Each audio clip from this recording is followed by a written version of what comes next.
Good morning, guys. How are we all doing? So Dan from Trading with Dan. This is our Bitcoin morning update. So if you guys wouldn't mind smashing that like button, and we shall go straight over to those Bitcoin charts. Yeah, so it is nice to see a 4-hour 9 play out in an absolute textbook fashion. You guys will know 4-hour 9s are my favorite ones, and they're only my favorite because they just seem to be the ones that work the best. So yeah, you can pretty much see we topped out on the 4-hour 9. We then had a sideways to down 1 to 4 candle correction, and then as soon as we took out basically the top of the 9, you can either look at it as the top of the actual candle, the candle here, or the wick, the candle body or the wick. But either way, once we took that out, it was continuation onwards and upwards once we basically invalidated that 9 that we were weak into. So very, very textbook.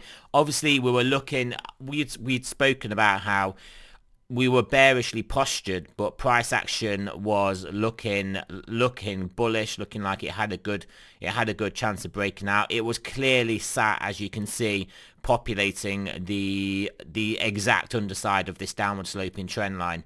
And then yeah, as soon as we closed the candle, well, I mean, we closed the candle all the way up there, but yeah, as soon as we basically, well, in fact, as soon as we closed that candle, we then accelerated to the upside. But yeah, as soon as we got above this time, that point, we then accelerated to the upside. I mean, clearly we did wick above it, come back down, wick above it, come back down, wick above it, come back down. But obviously fourth time was the charm, it turns out. And yeah, I mean, there you go. We actually, what we pretty much had here was we came and hit this horizontal, and then obviously taking out that horizontal pretty much accelerated us up towards the next target, which was basically all-time high.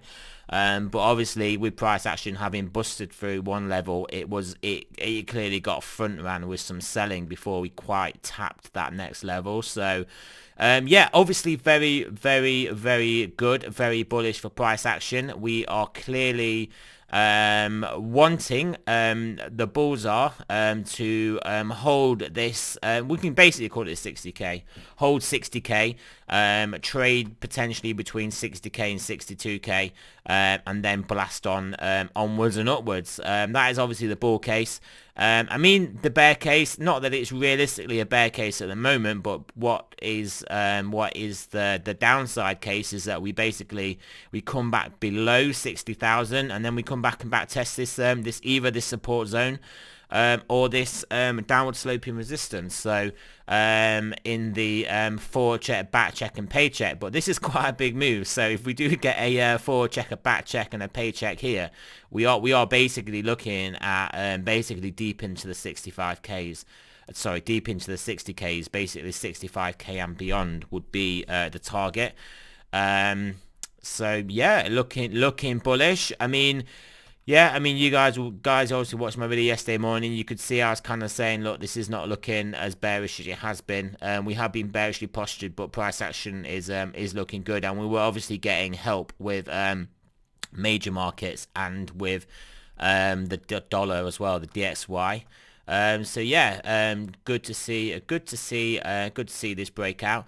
Over to Ethereum, Bitcoin. How is that doing with this big rally in Bitcoin? But yeah, this is quite good, to be honest. We can't expect Ethereum to keep up when Bitcoin's making its big moves. And yeah, I mean, we are basically still consolidating within this range, so we haven't been slammed down any amount of note. And yeah, looking to, well, obviously bullish case break above this horizontal onwards and upwards, bearish case break down and then hopefully get caught somewhere if that is the case. So yeah, Ethereum looking, I mean, what Ethereum looks like to me is it's waiting for Bitcoin to finish this move up, just consolidate for a little bit, and then Ethereum go. That's kind of what this is looking at for me. And then we are going to be playing around with this zone then, if that does happen. Ethereum USD, that good old pairing, Ethereum fiat. But yeah, as you can see, yeah, basically we have tapped basically all-time highs. And yeah, looking pretty good here. Look at this on the monthly, just look at it.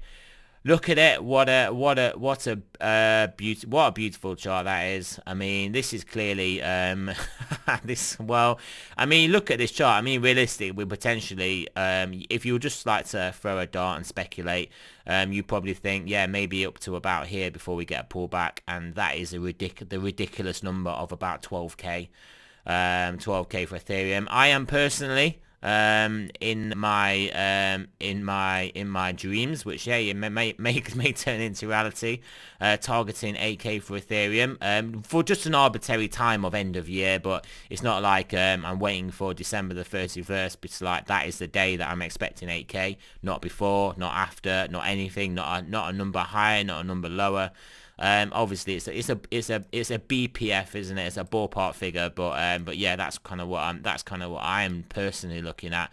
And all I will say for you people that are looking at it thinking 8k, don't be ridiculous. That is way too punchy. Yeah. Basically, when Bitcoin was consolidating under about 20k and struggling, I mean, then to say we're going to be basically 60k in a couple of months after, people would have been like, don't be silly, don't be silly. And there you go. We did basically get to 60k, relatively sharpish after breaking 20k, which is a 3x. So 3x on Ethereum from this level in a dollar value is clearly basically mid 6.5Ks.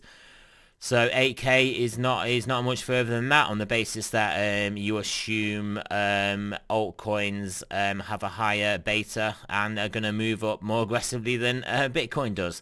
So yeah, let's have a look. Yeah, Bitcoin dominance, as you can see, had a little bit of a pull up with obviously Bitcoin's move, but clearly not looking like the most bullish of basically charts. But this could have a pullback.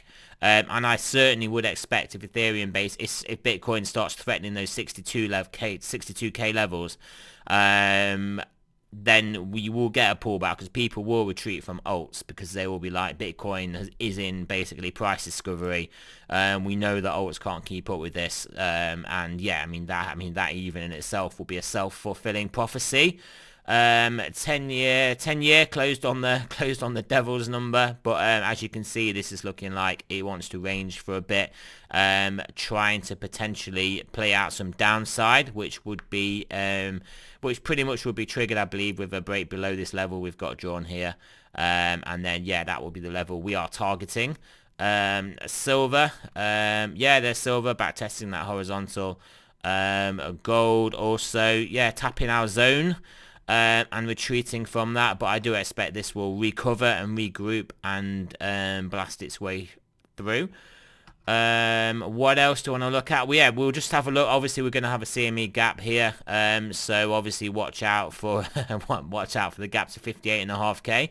Obviously 58.5k being this level here, so yeah, I mean, watch out for the forward check, the back check, and then the pay check when we potentially try and close the CME gap. Stock market's just wild, clearly gunning for this 1.618, and I mean without, there are no certainties in trading, but we're clearly going to hit this level. So there you go. And what else do we want to look at? What else? Yeah, some of you guys have been saying why we've not had any Wise updates. I mean, to be honest, in the Wise chats and their own page, they've got the roadmap out. They're telling you what they're doing. You guys don't need me to tell you. Regurgitate the same information, and there's not really much I can tell you about a chart like this. This is clearly just a initial basically inflation of a bubble pop. We're looking to find a bottom, and then we can then start to make progress. So there's nothing else I can tell you guys on. I mean, this is why we do TA here, don't we? If you want the fundamental stuff, if you want basically what's going on in the chat, then in Wise, then obviously you can go to the Wise chats. But I'm still positive on this. I think Ethereum itself will drag this up. They are moving on to other chains. They're going to have more of a marketing budget if they make profit from other chains. Collateral lending is going to be a big thing. The team is active. The team is non. And so so far as crypto goes, I mean that is great. It ticks lots of boxes. So I'm happy just holding on to my Ys, waiting for that that hex style pump. But yeah, I mean, yeah, so a lot of you guys are thinking, why am I not talking about it? I mean, this is why, what can I tell you guys about a chart like this? Nothing, basically. There's nothing nothing I can input to this. We are just waiting for this to bottom out, which in all fairness, looks like it hopefully is around this level. So yeah, there we go. Stochastics, we were looking at 10 hour and 12 hour looking good, and then obviously daily to turn back up to look golden. I mean, if daily hasn't turned back up now, well, it has going to done. Daily has going to turn back up. Yeah, but before I get in toppy, this is maybe potentially indicating we are going to basically come back below 60k. Potentially, but obviously if we go over to some of these other time frames, 10 hour looking good, plenty of room to run. 12 hour looking good, plenty of room to run, and that all important daily has now turned back up. A very good read in stochastics. We did see in yesterday's video the stochastics were starting to look like they were gonna basically do this and look good, and precipitate that break to the upside, which they did clearly do. So yeah, all very all fine and dandy in crypto land. Obviously it's the weekend. I mean, it goes without saying, I expect a reversion to the mean, or sideways, and obviously we're not traded sideways, so obviously that reversion to the mean, 58.5k, that is what I'd be expecting. But don't forget, we could just get a runaway breakout. We could hover in this zone, maybe just hover around 60k, get people thinking we're gonna, getting people trying to short into 60k to target this back test, to target the gap fill, and then absolutely squeeze them to basically high 60ks. That is clearly a play on the table. So yeah, don't obviously rule that out, because that is a play. If I was a market manipulator, that would 100% would be my play. If I was a whale, if I was what I was doing, that's how I can see Max Payne, Max filling my position, max liquidity, is to do that. So, and then there is nothing to say that obviously once we break up, maybe even tap up to nearly 70k, we can't then come back down and close that gap. There's also nothing to say that the gap has to be closed anytime soon also, because we also know we do have a gap down here in the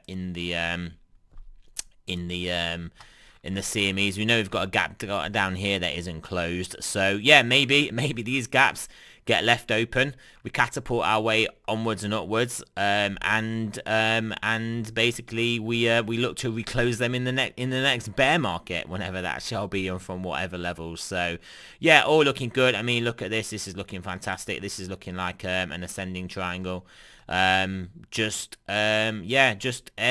Things are looking good in crypto. I mean, let's face it, they're going to be printing the dollar into oblivion. I know this is like a broken record that everyone comes out with, but I mean, even if we have the dollar strong, the DXY strong, that is measuring itself against other currencies. So it's just referencing itself against other dirty junk fiat.